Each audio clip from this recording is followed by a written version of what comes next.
Well, what the hell?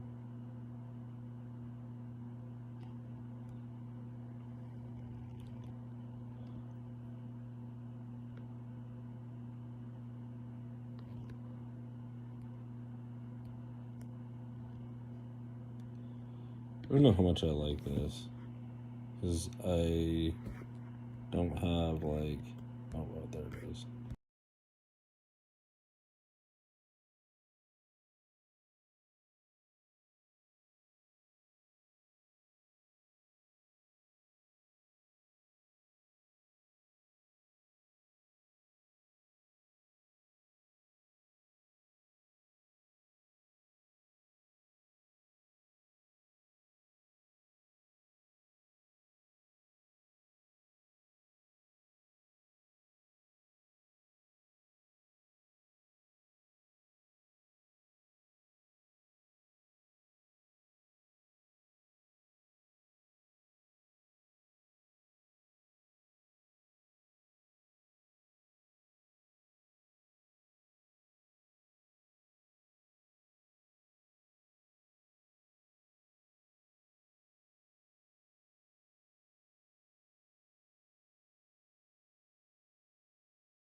Alright.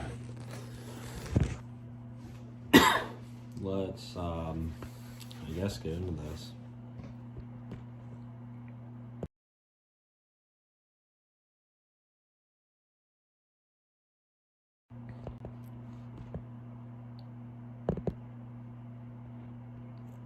So, this is chapter 7 of 1984. The other chapters are all on my page if you want to go and find those, but yeah, I'm getting into it. Well, actually, let me put my I got one thing I need to do.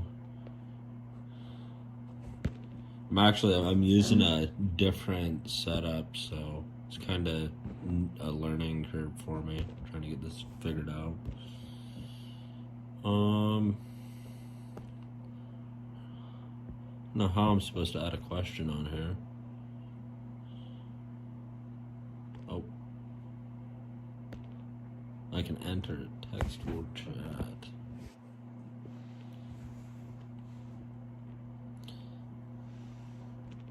Please, please like and subscribe.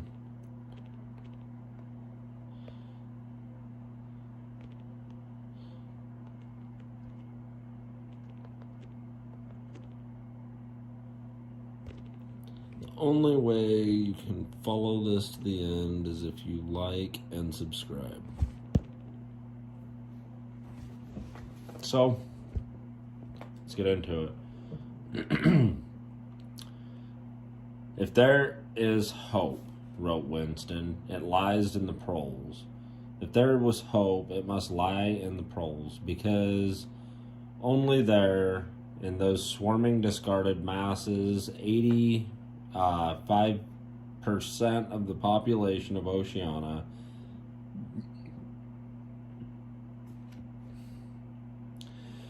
could the force destroy the party ever be generated. or could the force to destroy the party ever be generated? The party could not be overthrown from within. Its enemies, if it had any enemies, had no way of coming together or even identifying one another. Even if the legendary brotherhood existed, as just possibly it might, it was inconceivable that its members could ever assemble in large numbers or larger numbers than twos and threes. Rebellion meant a look in the eyes, an inflection of the voice, at the most an occasional whispered word. But the proles, if only they could somehow become conscious of their own strength, would have no need to conspire. They needed only to rise up and shake themselves like a horse shaking off flies. If they chose, they could blow the party to pieces tomorrow morning. Surely sooner or later it must occur to them to do it. And yet he remembered how once he had been walking down a crowded street within a tremendous shout of hundreds of voices, women's voices, had a burst from a side street a little way ahead. It was a great, formidable cry of anger and despair.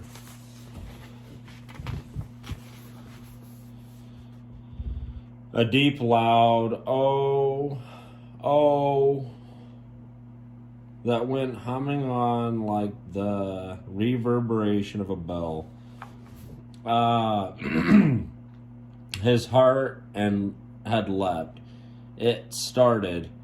He had thought a riot. The proles were breaking loose at last.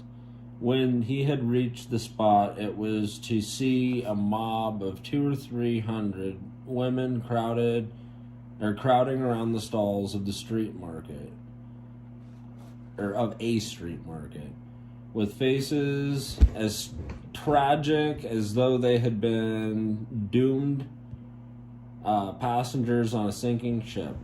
But at this moment, the general despair broke down into a multitude of individual quarrels.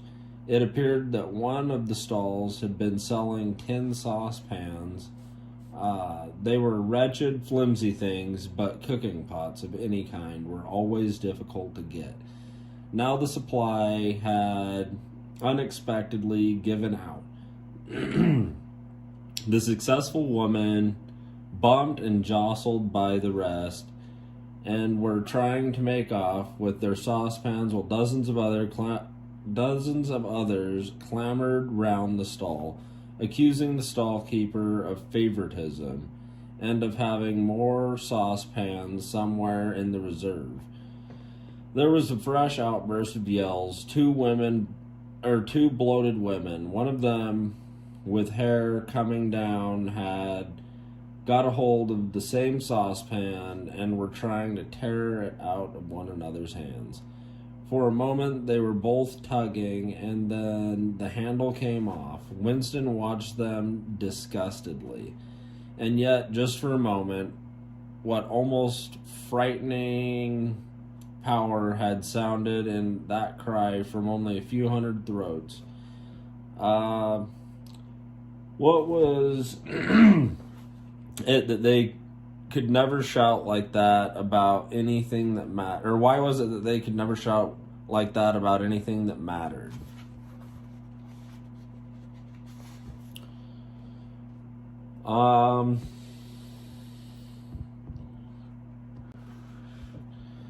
Until they become conscious, they will never rebel. Until they have rebelled, they cannot become conscious. He had reflected. Might have almost been a transcription from one of the party textbooks. The party claimed, of course, to have liberated the proles from bondage. Before the revolution, they had been hideously oppressed by the capitalists. They had been starved and flogged. Women had been forced to work in coal mines. Women still did work in coal mines, as a matter of fact. Children had been sold into factories at the age of 6. Oops, I just ripped this book. They don't make them like they used to. All that, and I'm over here like ripping it apart like an animal, trying to get it to be flat. Yeah, I'm trying not to watch you. Anyways, children had been sold into factories by the age of 6, but simultaneously, true to the principles of doublethink, the party taught that proles were natural inferiors who must be kept in subjection, like animals, by application of a few simple rules. In reality, very little was known about the proles. It was not necessary to know much so long as they continued to work and breed. Their other activities were without importance. Left to themselves, like cattle turned loose upon the plains of Argentina, they had reverted to a style of life that appeared to be natural to them, a sort of ancestral pattern. They were born, they grew up in the gutters, they went to work at 12, they passed through a brief blossoming period of beauty and sexual desire. They married at 20, they were middle-aged at 30, they died for the most part at 60. Heavy physical work, the care of home and children, petty quarrels with neighbors, films, football, beer, and above all, gambling filled up the horizon of their mind. To keep them in control was not difficult. A few agents of the thought police moved always among them, spreading false rumors and marking down and eliminating the few individuals who were judged capable of becoming dangerous. But no attempt was made to indoctrinate them with the ideology of the party. It was not desirable that the proles should have strong political feelings. All that was required of them was primitive patriotism, which could be appealed to whenever it was necessary to make them accept longer working hours or shorter rations. And even when they became discontented, as they sometimes did, their discontent led nowhere, because without general ideas, they could only focus it on petty, specific grievances. The larger evils and variables escaped their notice. The great majority of proles did not even have telescreens in their homes. Even the police interfered with them very little. There was a vast amount of criminality in London, a whole world within a world of thieves, bandits, prostitutes, drug peddlers, and racketeers of every description. But since it all happened among the proles themselves, it was of no importance. In all question of moral, they were allowed to follow their ancestral code. The sexual puritanism of the party was not imposed upon them. Promiscuity went unpunished. Divorce was permitted. For that matter, even religious worship would have been permitted if the proles had shown any sign of needing or wanting it. They were beneath suspicion, as the party slogan put it. Proles and animals are free. Mm-hmm. That's insane. Well, yeah, because they're just seen as too stupid to know any better. Yep. They're just like a necessary evil. Yep. That's so crazy. Mm-hmm. It's insane. I guess you were able to find this and going. And did you see the chats on the screen? Or actually, I guess obviously you're gonna see your chats on your screen. Yeah, I don't know how to tell if they're like on the screen. It doesn't seem like they are. Yeah, I don't know. Yeah, I don't know. Um, let me see here.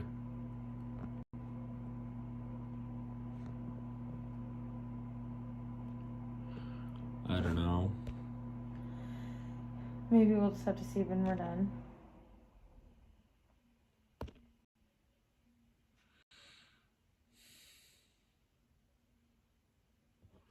Oh, there.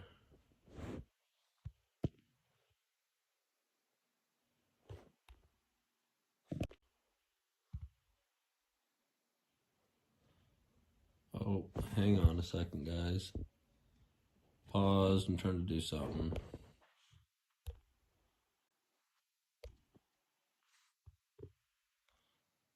Oh, I guess this will only let me. I can either have the background or. I guess I can have that. I don't know. Oh no. It says, yeah, they're both applied. So, theoretically. Well, not theoretically. I don't get why the text. Or not the text. The comments should be popping up on the screen. And I don't know why they're not.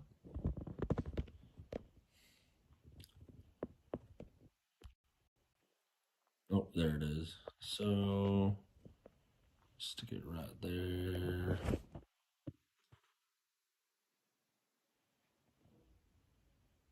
Maybe.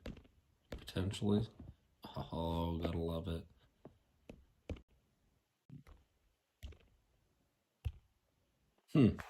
That's weird.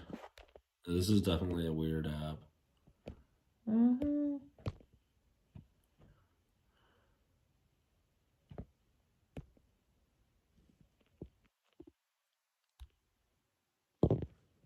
Okay. Maybe that'll work. Maybe that'll be better. Okay, no. Wow, this is being really... No, this is not only a test. I downloaded a different deal because I wanted the comments to be on the screen so that when I post this live later on, the comments are still there. But I'm using Prism for the first time, so yeah, it's kind of not wanting to cooperate 100%, but I'll see how this goes. So, yeah, I don't know. I don't know why the text isn't coming up. Like, we should have these comments right here.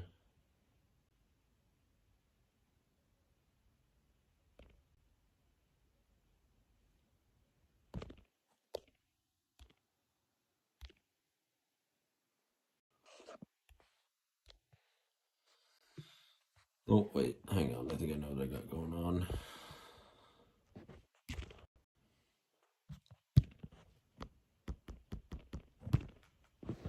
Okay, no, that's just not going to do it. Whatever. I'm not going to stress about it. I'm just going to sit here and keep reading because I really don't care. It'd be nice, but probably deal with it some other time. Winston reached down and cautiously scratched his varicose ulcer. It had begun itching again. The thing you invariably came back to was the impossibility of knowing what life before the revolution had really been like. He took out he took out of the drawer a copy of the children's history textbook, which he had borrowed from Miss Parsons, and began copying a passage into the diary.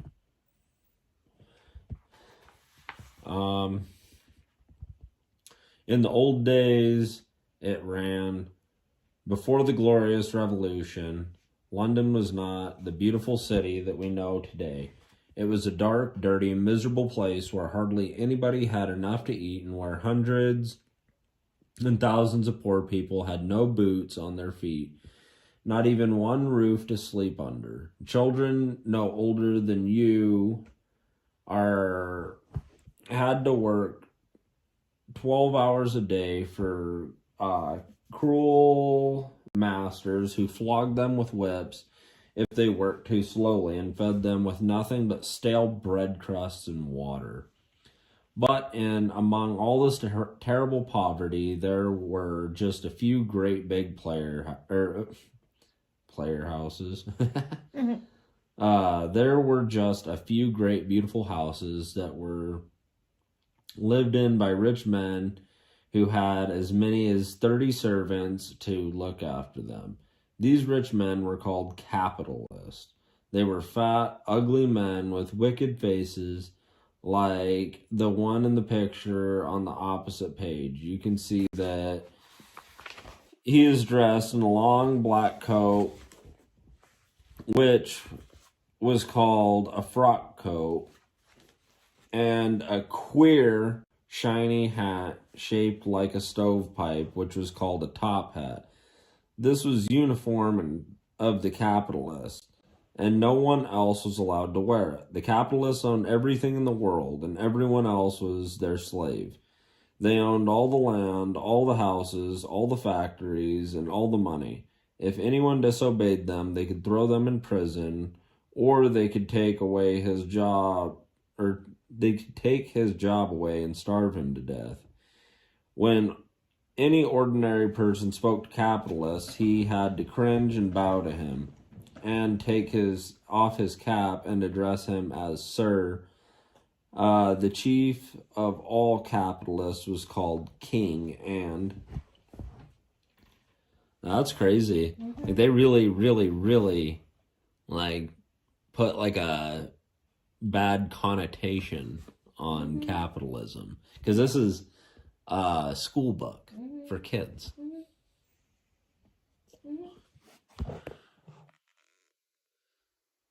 That's pretty crazy. Well, yeah, even though what's in this book is not true capitalism. No. It's like a perverted capitalism. Well, yeah.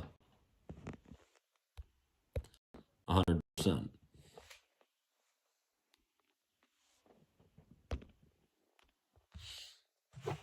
But anyways. But he knew the rest of the catalog. There would be mention of bishops in their lawn sleeves, the judges in their ermine robes, the pillory, the stocks, the treadmill, the cat o' nine tails, the Lord Mayor's banquet, and the practice of kissing the Pope's toe. There was also something called the Jus Primae Noctis, which would probably not be mentioned in a textbook for children. It was the law by which every capitalist had the right to sleep with any woman working in one of his factories. How could you tell which of it was lies? It might be true that the average human being was better off now than he had been before the revolution. The only evidence to the contrary was the mute protest in your own bones, the instinctive feeling that the conditions you lived in were intolerable, and at some other time they must have been different. It struck him that the truly characteristic thing about modern life was not its cruelty and insecurity, but simply its bareness, its dinginess, its listlessness.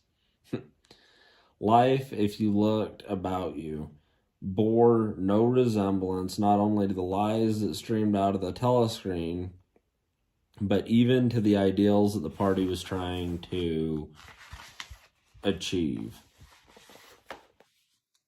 Great areas of it, even for a party member, were neutral and non-political, a matter of slogging through dreary jobs, fighting for a place on the tube, darning a worn-out sock, cadging a saccharine tablet, saving a cigarette end, The ideal setup by the party was something huge, terrible, and glittering. A world of steel and concrete, a monstrous machine and terrifying weapons, a nation of warriors and fantastic and fanatics, marching forward in perfect unity, all thinking the same thoughts and shouting the same slogans, perpetually working, fighting, triumphing, persecuting 300 million people, all with the same face. The reality was decaying, dingy cities where underfed people shuffled to and fro in leaky shoes and patched up 19th century houses that smell always of cabbage and bad laboratories.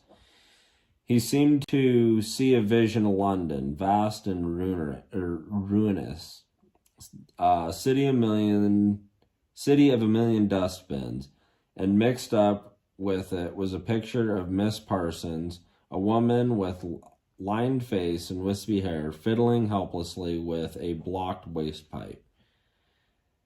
He reached down and scratched his ankle again. Day and night, the telescreen bruised your ears with statistics proving that people today had more food, more clothes, better housing, better recreation, that they lived longer, worked shorter hours, were bigger, healthier, stronger, happier, more intelligent, better educated than the people of 50 years ago. Not a word of it could ever be proved or disproved.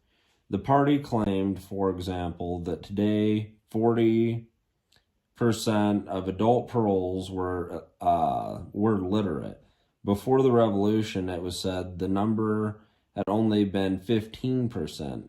The party claimed that the infant mortality rate was now only 160,000, whereas before the revolution it had been 300, and so it went on. It was like a single equation with two unknowns. It might very well be that literally every word in the history books, even the things that one accepted without question, was pure fantasy. For all he knew, there might even have been any such law that, for all he knew, there might never have been any such law as a jus primae noctis, or any such creature as capitalist, or any such garment as a top hat. That's insane. Mm-hmm. Like, just not knowing shit. Think about how many things me and you've been like, I don't know if it's real. Yep. I guess been like, ultimately, there's no way to fucking know. Well, yeah, you don't have any idea.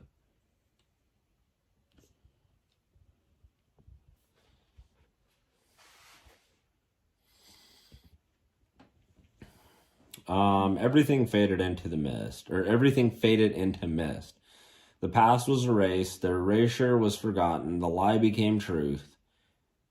Just once in his life he had possessed after the event, that was what counted. Concrete, unmistakable evidence of an act of falsification. He had held it between his fingers for as long as 30 seconds. In 1973, it must have been. At any rate, it was about the time when he and Catherine had parted, but the really relevant date was 7 or 8 years earlier. The story really began in the middle 60s, the period of the Great Purges, in which the original leaders of the revolution were wiped out once and for all. By 1970, none of them was left, except Big Brother himself. All the rest had, by that time, been exposed as traitors and counter-revolutionaries. Goldstein had fled and was hiding, no one knew where, and the majority of the others, a few, had simply disappeared, while the majority had been executed after after spectacular public trials at which they made confession of their crimes. Among the last survivors were 3 men named Jones, Aronson, and Rutherford. It must have been in 1965 that these 3 had been arrested. As often happened, they had vanished for a year or more, so that one did not know whether they were alive or dead, and then had suddenly been brought forth to incriminate themselves in the usual way. They had confessed to intelligence with the enemy. At that date, too, the enemy was Eurasia, embezzlement of public funds, the murder of various trusted party members, intrigues against the leadership of Big Brother, which had started long before the revolution happened, and acts of sabotage causing deaths of hundreds of thousands of people. After confessing these things, they had been pardoned, reinstated in the party, and given posts in which were in fact sinecures, but which sounded important. All 3 had written long, abject articles in the Times analyzing the reason for their defection and promising to make amends. That's insane. Yep. They cracked down hard on those guys. Hey, it's better than the Soviets. When Stalin made people confess to shit they didn't do and then just shot them. Yeah. Point blank. Yeah. Public style. Oh, yeah. It's crazy.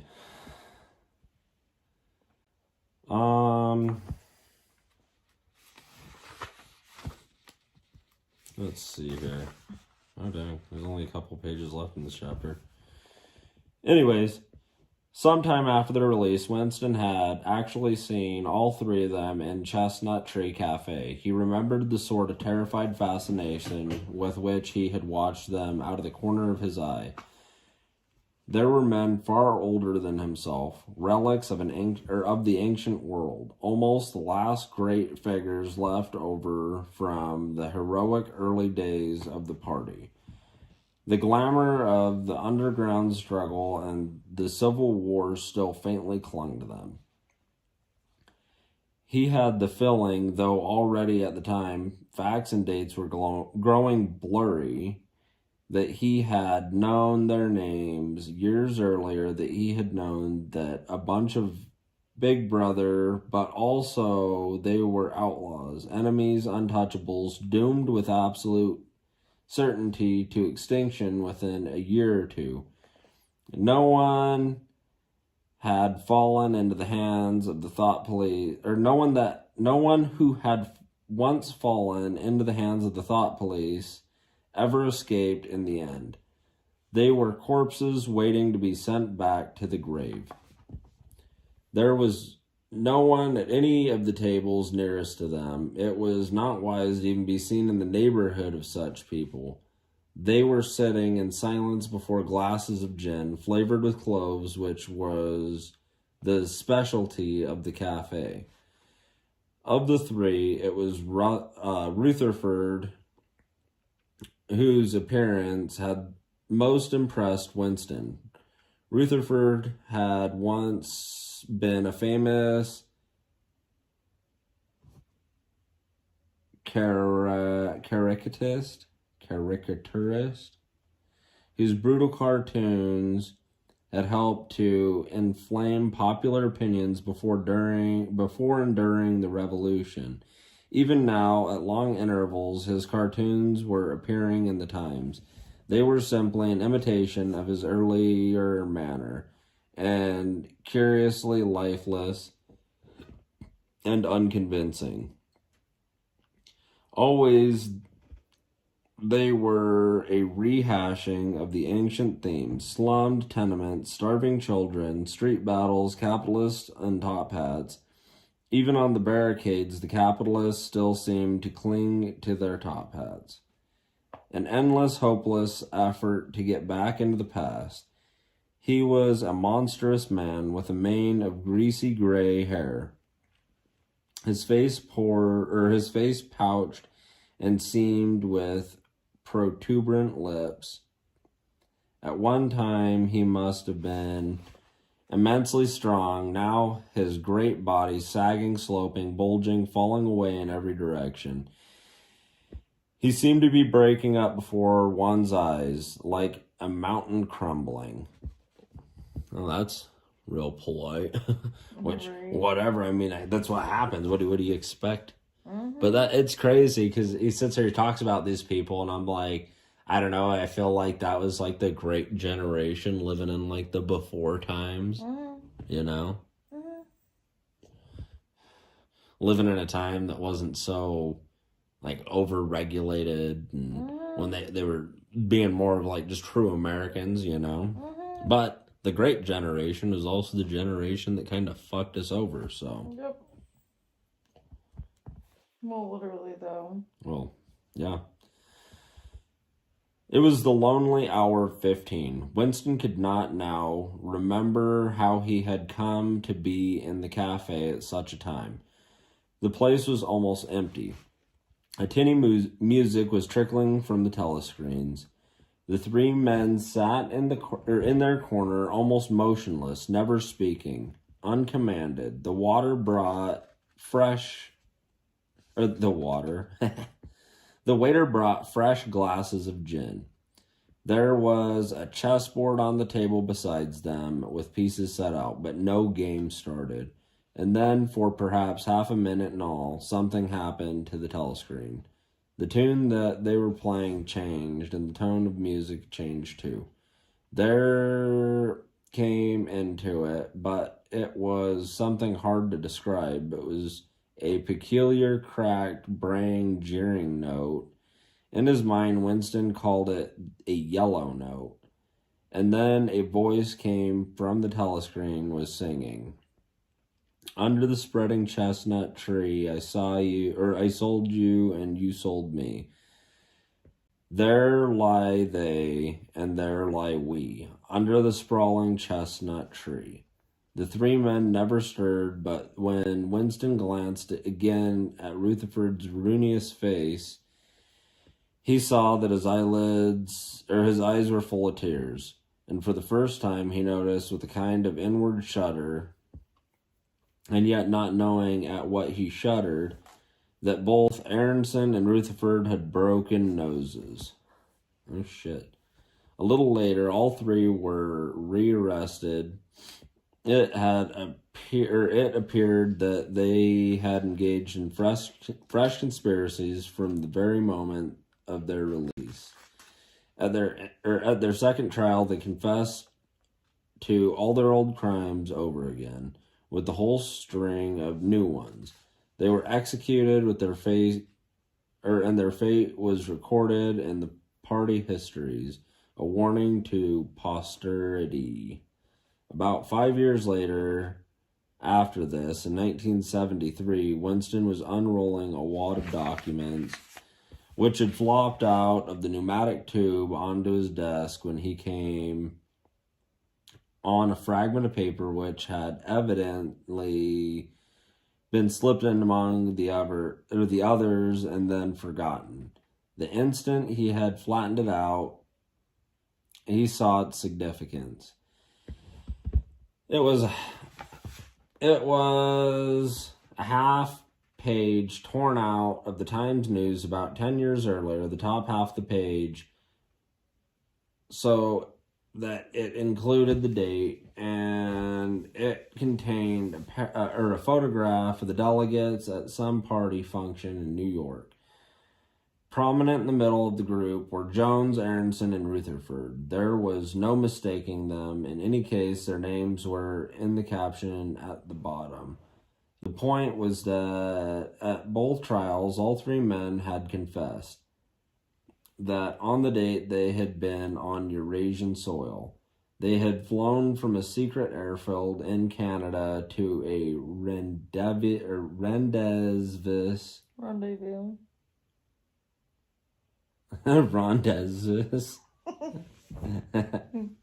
Rendezvous somewhere in Siberia, and had conferred with members of the Eurasian General Staff to whom they had betrayed important military secrets. The date had stuck in Winston's memory because it chanced to be Midsummer Day, but the whole story must be on record in countless other places as well. There was only one possible conclusion. The confessions were lies. Of course, this was not in itself a discovery. Even at the time, Winston had not imagined that the people who were wiped out in the purges had actually committed the crimes that they were accused of. But this was concrete evidence. It was a fragment of the abolished past, like a fossil bone which turns up in the wrong stratum and destroys a geological theory. It was enough to blow the party to atoms, if in some way it could have been published to the world and its significance be known. He had gone straight on working as soon as he saw what the photograph was and what it meant. He had to cover it up with another sheet of paper. Luckily, he unrolled it. It had been upside down from the point of view of the telescreen. So the telescreen don't even know what he's looking at. And I'm guessing he's probably going to try and sneak it off. I got to do this commentary because if not, I end up getting copyrighted. I can't read the book and whatever else, you know. And I mean, maybe if I got copyrighted, it'd save me from the brain rot of reading a fucking book. But here we are doing this so that I can continue to read. Regardless, I think I only have, like 2.5 pages left, so you can do it. Hang in there. We're about done, and that'll be it for the night. Anyways, carrying on, he took his scribbling pad on his knee and pushed back his chair as to get as far away from the telescreen as possible. To keep your face expressionless was not difficult, and even your breathing could be controlled with an effort, but you could not control your beating or the beating of your heart, and the telescreen was quite delicate enough to pick it up. Holy shit. That'd be crazy. Like just having a screen sitting there like monitoring your heart and everything. Well, yeah. Like they know. Well, yeah, that's what I was telling you last night. Like, that's why he has to, like, keep his emotions calm, like, when he's reading and writing in his book and even thinking. That's how they thought police catch you, is your heart rate, your breathing patterns. No, that is insane. Like, your micro muscle movements. Oh, that's so crazy. Mm-hmm. All right, well... Let's see here.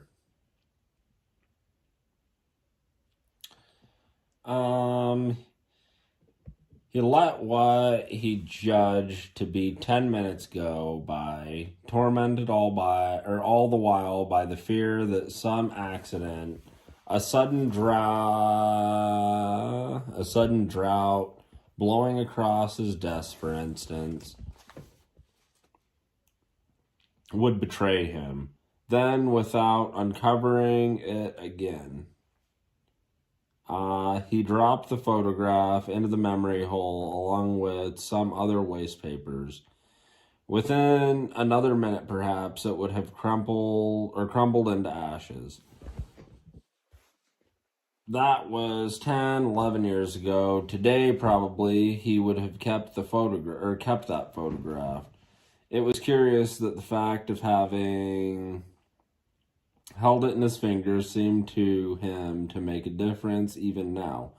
when the photograph itself, as well as the event it recorded, was only memory? Was the party's hold upon the past less strong, he wondered, because a piece of evidence which existed no longer had once existed?